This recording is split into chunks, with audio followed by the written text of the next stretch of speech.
احنا معانا تليفون من واحد من تجار المخدرات. هو ديلر موجود على الهواء، بس هو الحقيقه مش رافض يقول اسمه.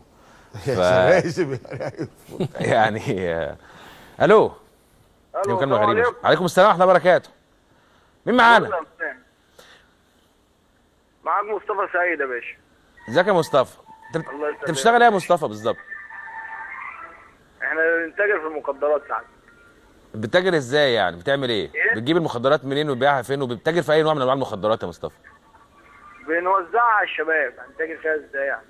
بتوزعها فين؟ وايه نوع المخدرات اللي انت بتوزعها؟ حشيش، افيون، حشيش، بانجو، حشيش، ترامادول؟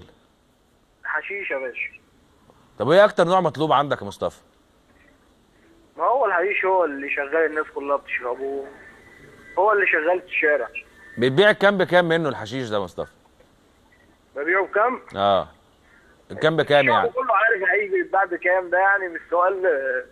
الشعب كله عارف. انت خايف من الضرايب يا مصطفى؟ ما تقول يعني مفيش حاجه. بيتباع، انت عايز الكميه، بيتباع الصباع ب 100 جنيه، في صباع كده بيتباع ب 100 جنيه.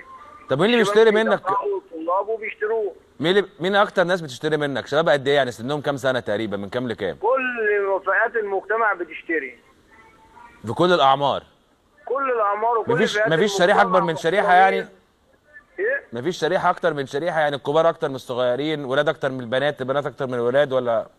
لا يا باشا، كل فئات المجتمع، ناس محترمه، ناس مش محترمه، كله بيشرب مخدرات. كله بيشرب مخدرات. طب انت بتجيبه منين؟ بتجيبه منين يا مصطفى؟ احنا ما بنجيبش حاجه. امال بيجي لك ازاي؟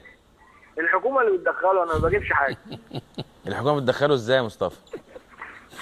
بس مش عارف والله، ده السؤال ده تساله للحكومه. ما الحكومه هترد، بس انا عايز اعرف انت راجل شغال على الارض برضه، نحب نسمع وجهه نظرك. الحكومه بتدخله ازاي؟ بتدخل كل حاجه البلد. يعني احنا عرفنا انت بتبيعه لمين، هو بقى بيقول لك انت بتشتريه منين، من مين عشان تبيعه؟ يعني انت بتجيبه من الداخليه يعني؟ بتجيبه من المكافحه ولا بتجيبه منين؟ يا باشا ايوه، الداخليه هي اللي بتبيعوه لنا. رجاله الداخليه اللي بتبيعوا الحاجات دي. معلش يا مصطفى، يعني عشان هو الكلام اللي انت بتقوله ده مش طبعا يعني ايه، غريب شويه. واحنا عن طريق ناس تانيين يا بيه، عن طريق ناس تانيه يا باشا. ناس تانيه ازاي يعني؟ مش فاهم. يعني عن طريق رجاله تانيه ليهم، هو مش هيجي هو يبيع بنفسه. هم بيدخلوا الرجاله وبيحموا الشغل، والرجاله واللي بيقول لك والرجاله التانيه دي هي اللي بتقول لك ان احنا بنجيبه من الداخليه؟ اكيد طبعا يا باشا، احنا عارفين الكلام ده. مين ما يعرفش في البلد ان الداخليه اللي بتدخل السلاح ولا بتدخل المخدرات؟ طيب وانت عن طريق المسؤولين، يعني عن طريق المسؤولين فاسدين في البلد بيدخلوا الحاجات دي، هم اللي بيساعدوا في دخول الحاجات دي. وانت في مره اتعرضت ان حد من الداخليه حاول يقبض عليك او حاجه يا مصطفى وانت شغال؟ لا مفيش. ولا انت شغال في امان ولا شغال ازاي؟ ايه؟